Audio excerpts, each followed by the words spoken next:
saya mau memberikan kesaksian tentang yang baru aja terjadi dalam kehidupan, belum ada seminggu ya. Jadi tanggal 17, 18 itu kami pameran. Dan untuk pameran ini kali pertama kami harus keluar kota. Jadi pameran di Solo. Sedangkan untuk pameran keluar kota itu kan kita pikiran kita otomatis kita lebih sibuk, lebih karena kita harus atur-atur barang, masukkan dalam dus-dus. Karena saya ini jualannya kan barang-barang keramik ya ceritanya, keramik kecil-kecil sampai yang besar-besar. Nah, jadi kita harus prepare. Waktu itu memang kita ini dari Surabaya mungkin sekitar hampir 20 orangan mungkin ya, 20 atau 18 lah seperti itu. 4 mobil. Jadi setelah kita bersama-sama berangkat. Jadi tim dari Surabaya ini itu kan seluruh Indonesia, dari Bandung, Jakarta, semua kumpul di Balai Kota Solo. Balai Kota Solo tempatnya Gibran dulu ya. Ya dulu. Terus kita sampai di ini saya cerita besok paginya. Kita nyampe masih atur-atur barang itu kan capek gitu. Jadi sampai malam. Jadi kita nyampainya sore, kita atur barang sampai malam. Kita tidur, dan kita tidur besok pagi kita bangun sarapan. Saya dapat telepon. Kita habis mandi, maunya berangkat kan, saya dapat telepon dari seseorang. Ini orang, maksudnya kan kalau di Solo itu kan ada tempat antikan ya, mungkin udah pada tahu namanya Triwindu. Pasar Triwindu itu pasar antikan yang besar di Solo. Jadi di pagi itu saya dapat telepon mau berangkat. Bu Rina, saya Pak Budi, dia bilang gitu.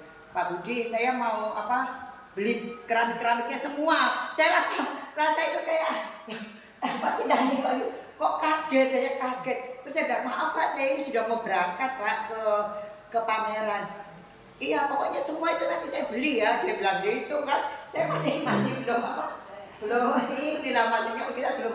Ya deh Pak, gini aja deh Pak, kita ketemuan di mana, di pameran. Ya saya sudah di pameran Pak Budinya. Dia itu maunya nyusul ke hotel gitu, jaga. Maaf Pak, jangan nyusul, saya udah mau berangkat.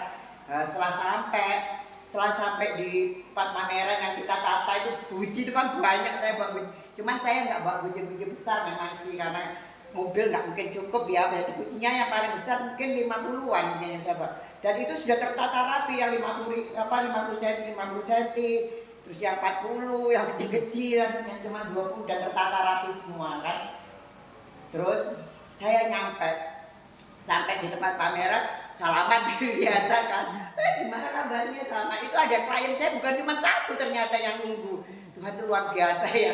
Jadi bukan cuma satu itu aja yang nunggu, tapi ada beberapa juga klien-klien yang lainnya nunggu. Padahal kan pameran itu biasanya bukanya siang. Ini pagi saya sudah dikasih berkat dan kita tidak, maksudnya dalam arti kita tidak pikirkan sama sekali sampai segitunya gitu loh. Paling kan kalau kita pameran ya 1-2 orang beli 1-2 kayak gitu-gitu kan. Ternyata ini begitu datang itu ada dari Triwindu itu ada 2 orang. Jadi Ibu Lina sama Pak Budi. Terus ada lagi 1 orang lagi yang misalnya gini. Begitu datang saya langsung dia nunjuk sampai rebutan. Jadi mereka enggak, iki aku gitu. Jadi berdua itu saya sampai dahsyatnya Tuhan ya, luar biasa, puji Tuhan yang kita tidak terpikirkan gitu loh, yang tidak dipikirkan oleh manusia yang Tuhan berikan pada kita gitu kan. Sampai terus akhirnya apa? Ya dibagi mereka berdua, yang satu dapat puji mungkin sekitar 20-an, yang satunya lagi dapat gajah, patung seperti ini ya, tapi yang gede-gede gitu kan. Ya terus habis itu saya cuman gini, Tuhan itu dahsyat ya. Padahal kita kesini itu, ya tapi gini, dalam hati saya kadang sebagai manusia juga punya perasaan kayak serakah ya. Kenapa kita nggak bawa patung Guci yang besar yang banyak? Terus saya nanti ampuni aku Tuhan, Yesus ampuni aku kok serakah ya, kok mikir biasa lah manusia ya, namanya kita laris segitu banyaknya Guci dibeli-beli, bayangin kita 3 nanti dikirim ya saya. Kok kita nggak bawa baju-baju yang lainnya? Itulah sifat manusia ya. Kita sudah dikasih berkat tapi masih kepingin lagi yang. Nah terus setelah itu Masih belum puas, mereka sudah beli barang-barang saya. Bapak sama ibu itu masih belum puas, sudah diborong semua. Habis nih barang saya puji-puji, ada orang lah datang, Bu, ini saya mau jual guci saya belilah kucingnya kan gitu. Dibeli lagi ludes, jadi sana saya itu sampai duh ya Tuhan itu luar biasa. Terus teman-teman itu loh Mbak Rina, soalnya sampai sering memberi orang ya puji Tuhan. Tapi memang ya kita menanam, kita pasti menuai. Jadi teman-teman pada itu saking api Mbak Rina sering ngasih makanan ke kita. Memang saya ini orangnya nggak bisa diem gitu loh. Jadi kemanapun itu selalu bawa tangan ya kan. Terus itu loh, karena Bu Rina itu orangnya perhatian, baik, semua pada bilang gitu. Makanya saya bilang, ya puji Tuhan, Tuhanku luar biasa. Maksudnya Tuhanku yang luar biasa ya, bukan kita, tapi Tuhan kita yang sangat luar biasa, yang tahu kebutuhan kita. Kita perjalanan lumayan mahal ya kan. Kalau di Surabaya aja kan istilahnya kita bisa tidur, kita nyewa hotel ya kan. Nah itulah, jadi saya cuma ingin berbagi bahwa gini, kalau kita menanam, ya istilahnya kita memberikan orang, bukan di saat kita punya gitu loh. Karena saya sering terjadi seperti itu.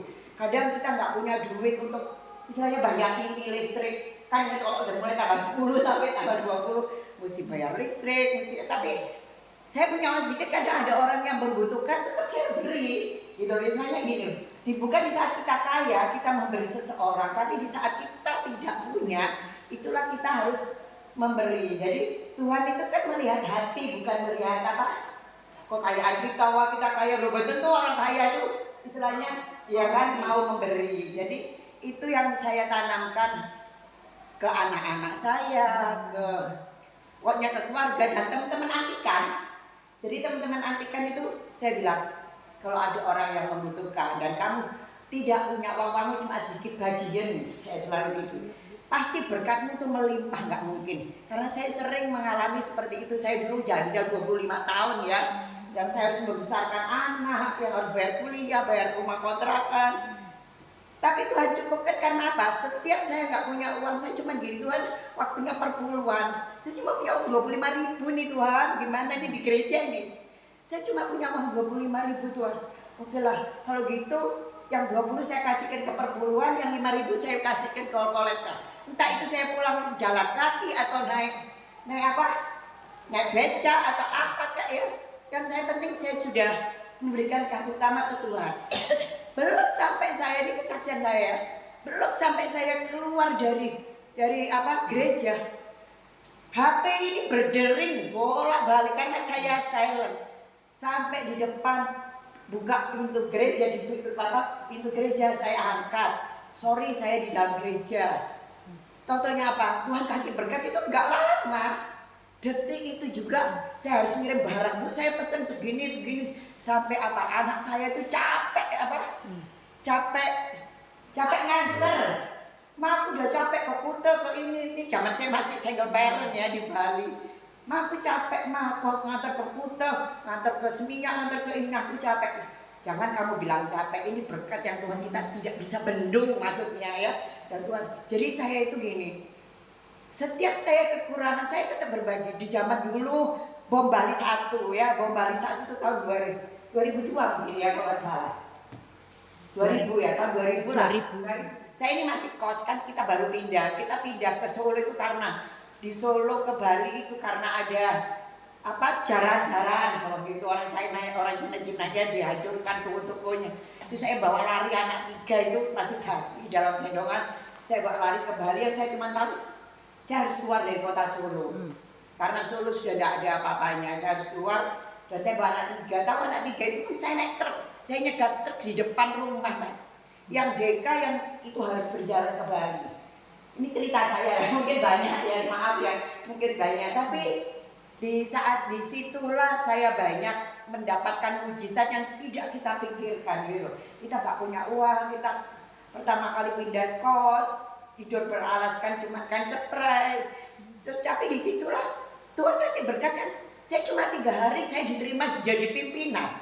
Jadi kan kayaknya itu di luar akal pikiran saya. Saya ini orang baru yang datang ke Bali, yang gak punya apa-apa, hanya punya anak. Baju pun cuma bawa di tas-tas. Tapi cuma 3 hari saya tidak bekerja, Tuhan kasih saya berkat ya, saya harus mimpin di Bali dengan perusahaan yang besar itu. Jadi apa ya, saya cuma gini, Tuhan itu luar biasa untuk kehidupan saya. Dulu saya kalau bilang, aku nggak punya suami, suamiku Tuhan. Aku nggak punya bapak, nggak punya mama, mamaku tuh Tuhan. Tuhan Yesus itulah segala-galanya bagiku. Tapi semuanya dibukakan oleh Tuhan. Dan saya jujur ya, saya sebagai seorang single parent, saya nggak pernah minta-minta siapapun, nggak pernah. Orang tua, saudara yang kaya raya-raya, saya cuma gini, Tuhan tahu kok kebutuhanku, Tuhan tahu kebutuhanku, Tuhan Yesus tahu kebutuhan. Disitulah Tuhan penuhkan segalanya. Makanya kalau kita bilang benar, carilah dulu kerajaan Allah, maka semuanya akan ditambahkan. Itu memang terjadi dalam kehidupan kita mungkin mas, setiap orang ya kan. Carilah dulu kerajaan Allah. Dan dulu saya cuman bapakku itu ya itu Tuhan Yesus, suamiku itu ya Tuhan Yesus gitu deh. Jadi saya hanya berpegang mereka Tuhan Yesus, dan Tuhan berikan segalanya sampai anak saya yang lulus kuliah, ya kan. Kalau dipikir single parent sendiri beban terlalu berat, belum bayar kontrakan ya tahun, ya kan. Tapi Tuhan cukupkan sampai detik ini. Tuhan tidak pernah. Yang saya selalu nanamkan anak saya, kalau kamu punya berkat, berikan kepada orang-orang yang tidak mampu. Itu yang saya selalu tanamkan, ya kan. Nah itulah Tuhan akan bukakan jalan buat kita. Itu terjadi dalam kehidupan saya sehari-hari dan anak-anak saya sampai detik ini. Amin. Mungkin cuma itu aja yang bisa saya. Makanya kalau kita menanam, pasti kita akan menuai. Menabur, kita pasti akan menuai. Yang kita tidak pikirkan secara manusia, ya kan, seperti itu. Ya mungkin sekian aja, bisa dilanjutkan dengan yang lain. Terima kasih.